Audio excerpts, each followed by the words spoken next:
You missed the GOAT this week, man. Ugh, I know. You walked in, you was very disappointed that you missed the GOAT this week. I saw the GOAT 2 times this week, man. Dr. Umar Johnson was on Breakfast Club. And Hell of a Week. And Dr. Umar Johnson was on Hell of a Week. Okay, tell me about Breakfast Club first. Breakfast Club conversations are always great because, you know, people look forward to Dr. Umar on Breakfast Club. Okay, why do you think he's such an engaging figure, despite the fact that a lot of his rhetoric may be not as progressive or deemed as polarizing? I don't think it has to be progressive. I think that black people and people of color think that your messaging has to be progressive, but the reality is, man, most people are conservative.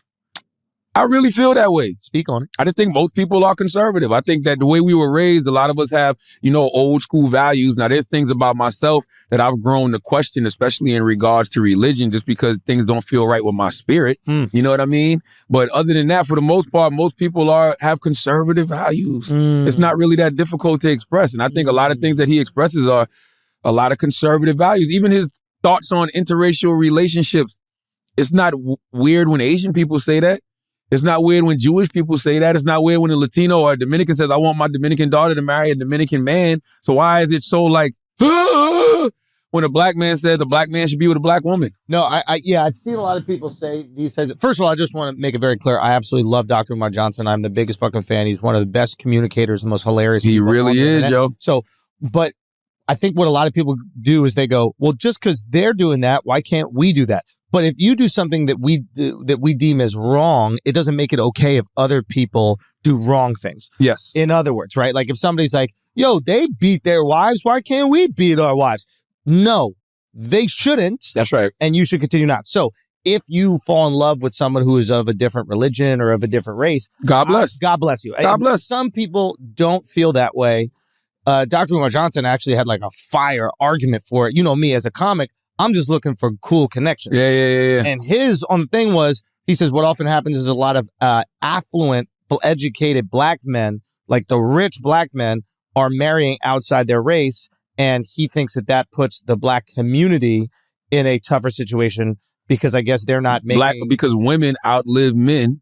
And so when the man passes, that wealth goes to a community a lot of times that has been taking from the black community. We could put that clip in. I mean, and that's the thing I like about Umar. Whether that's right or wrong, it's like, as a comic, I'm looking at that, I'm like, ooh, that's interesting. It's not prejudice.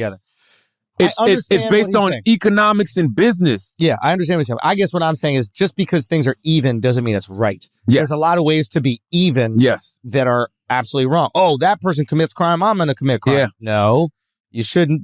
You both should not commit crime. But he was fucking phenomenal. He looked incredible. The suit was beautiful, fucking hair done. Like, he looked made for TV. You know what Dr. Umar showed me when he did Hell of a Week? Dr. Umar showed me that he really is the star we've always known him to be. And I'll tell you what I mean by that. He is not performing. As much as we think he may be performing, I don't think he's performing. Well, the great ones make you think they're not performing. Well, I think that he recognizes when he has the opportunity to really get messaging across that he feels can benefit people are better people. You know what I mean? Because what he had to say about the Brittany Griner situation, whether you agree or disagree with it. What was his take on his take on it? And we can insert that, Taylor. But his take on it was that, you know, it's just a political stunt from the Biden administration, you know, to garner support in 2024 because Brittany Griner checks off a lot of boxes. It checks off woman box, black box, LGBTQ, and celebrity.